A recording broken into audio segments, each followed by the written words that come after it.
you said after your mom, he said, I'm going to go on a blackout and I'm just kind of going to be to myself. Yeah. Right? He said that to you. Yeah. How much of it do you think is mom from 2 years ago? And how much of it do you think it's, what happened with the event that happened in New Mexico, the movie, where it's just like, dude, I've had so much, I'm done. I'm going away from everybody. Which one do you think influenced it more? I mean, mom is tough when that happens. And I throw into that category our history. He and I have definitely butted heads a number of times. I thought we were through that. I thought we had definitely come. We were the closest we've been 4 years or so ago for a good 5-year run. We were as close as we've been in a long And this long is a time where he knows you're a Trump guy. So it's not like you're not a Trump guy and you guys are still close. Yeah, I think the thing about the Trump guy thing was he had a run with Stephen that wasn't very favorable because Stephen came out of the closet about Trump and backed him, which is what my problem with Stephen was this time, because he suddenly wasn't involved in politics when it was going to be close, and I thought this was the time to, if you're going to talk about what you believe as Christian and but for his own reasons, he decided that he was not going to be involved in politics this time out. I, on the other hand, came out hard. I mean, if you go back, I'll send you some stuff, where I just come right out and I go, yeah, we elect this woman and we're going to lose it all. I remember TMZ 2016 when she lost. You're like, you lost. What do you want to do? Go be about your business. You lost and move on. Yeah. Yeah, I remember that. Yeah. So I think that I came out harder this time and it offended people that really wanted her. But you're going to lose sometimes. You're going to win. Dust off, get up, and what are you going to do about it? When you look at Hillary when she lost, I know a number of people, including family members, that didn't ever think he was going to win. They just didn't think he could do it. So they didn't do everything they did for other people that were running before in other campaigns. They weren't as vehement in their backing and their financial situations and so on, because they just didn't think he could do it, and he did. So this time, I think they knew he was the threat, and they just lost. I mean, look at the number of people in the overall vote, too. This wasn't just Electoral College. Mm-hmm. America spoke, and each one of those states to lose, they did not want her. And I love listening to people saying that the reason why is because she was a woman, and that's the big factor. And I don't think so.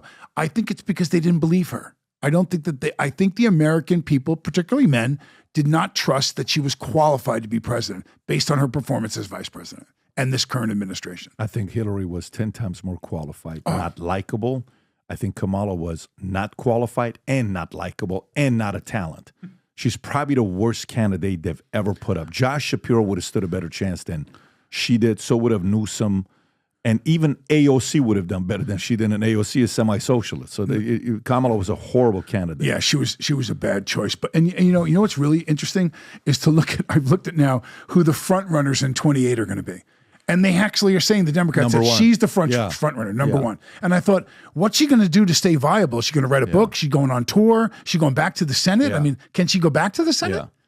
I don't know if she can. They're trying to get her a different job. Right now she's doing the $200,000 keynotes, to kind of get some money there. And who said it best that they said she tried to be like Obama and she's not? Who was the former Democratic major donor, right? That said John Morgan from Morgan & Morgan. Right. And he's like, oh, yeah, I know John. You're not Kamala. You're not Obama. Stop trying to be Obama. Did you see the Jane Fonda podcast with Bill Maher? When she was talking about getting older and that she's old now. But I saw that. Did you see when they talked about California and politics and all that stuff going back and forth? I didn't see that part. I didn't see that part. I think it's worth for you to watch because I thought Bill did actually a very good job with the interview. And I actually thought Jane was being honest, where she's kind of like, yeah, I don't think that's what you think it is. Maybe it is. Maybe I don't watch any news on maybe I only watch CNN. Maybe and she was actually kind of going through having her own. I think you'd benefit from watching it because, her background being where she was at before in what do you call it? In Hollywood. But it'd be interesting. I thought it was good watching what Bill is doing. And Bill is a guy that's a Democrat. He voted for Kamala. He doesn't think she's a good candidate. He's not going to vote for Trump. He's not a Trump guy. But at least Bill will have moments where you're like, okay, cool. He's reasoning and he's kind of going through himself. He sounds more like a reasonable Democrat than what they're putting up there right now. Here's where my real problem with it is I believe that America has spoken. This guy's the president. And I said early on, and this included Trump, I know Donald. I've worked for Donald. I've met Donald. I've spent time with him, blah, blah, blah. He's donated to my mother's breast cancer fund multiple times. Stephen did The Apprentice, blah, blah, blah, blah, blah. Do I like every single thing about any cat? No, about their personality, but he's won now. So since he's won, can we not figure out a way? This is Nixon again now. Can we not figure out a way to work together to move forward? Again, it might not be your exact platform, but aren't there some common things that we can reach across the aisle to agree on, that like lowering groceries, security in our cities, and it's just stuff that are no-brainers. And it seems like every single thing he brings up is going to be met with this force of, and I remember listening to Rosie. Now I know Rosie O'Donnell all the way back to the first movie she ever did, and Rosie just hates Trump. They don't like each other. It's very well known. They talk terrible things about each other right on camera. And but even she, when Biden did that debate, she turned around and she said, "Get him out!" She was all over getting him out of there right away, and she was a Biden person. Why would we not all look at, are these the two best people that we had? These were the two best people, the most talented people that we had in the Republican and Democratic Party to run for president of the most powerful nation, the most powerful economy, one of the most powerful in any one of those categories, a war machine, blah, blah, military. These two, Kamala Harris and even Donald Trump. And Donald Trump is getting up there in years. I think he looks at things differently. I'm a supporter by far. I'm certainly a huge supporter versus her, but they're the most talented. So do we get a fresh injection after this Vance? Is he the guy that goes? Yeah, are you familiar with the chart about competency versus confidence, where, IQ is rarely a reflection of those who lead big enterprises or the country. It's rarely IQ. It's confidence. We give way too much credit to competency. Competency doesn't necessarily mean that you're confident enough to deliver the message to an audience to get, have conviction behind it and persuade others to say, you're my guy, right? So it takes a confident person to go up and run. I think where he's at right now, and with all the issues that we have going on, for you to overcome all the challenges the last 12 months to be up there, DeSantis has been here. Trump was here a month ago. We've had a lot of the candidates that are here, as smart and competent as DeSantis is as a governor, he's not a president.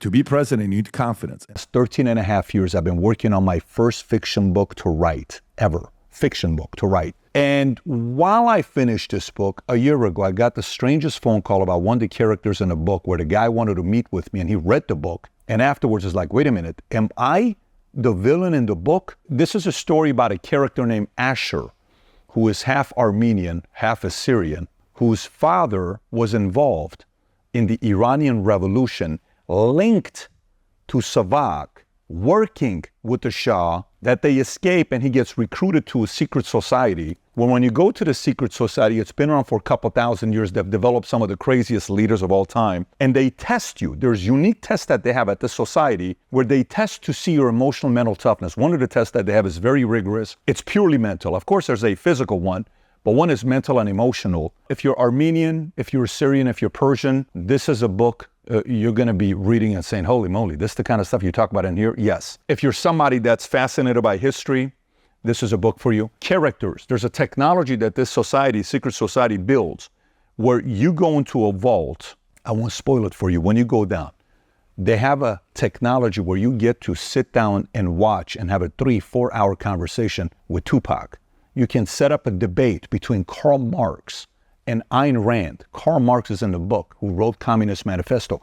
Ayn Rand, who wrote Atlas Shrugged, is in the book. Marilyn Monroe explains the concept of seduction and sex in the book. When you read the book, it's about development of the next leaders in the world and how they do it and how they've been doing it for many years. And it's also about how to prevent the end of civilization and how this organization goes about doing it. So, I've never written a parenting book before, but if I ever wrote a parenting book, this is the closest thing to it because it's all mindset, a lot of crazy stories. Again, 13 and a half years. Trust me, I told myself, I will not publish this book until I sell my insurance company and I'm fully disconnected from it, where it's no longer my responsibility 100%. When you read this, if you're a creative person, if you like fiction books, if you enjoyed Atlas Shrugged, or if you enjoy Divergent, if you like books like that, I think you're gonna enjoy reading this book. It's the creative side.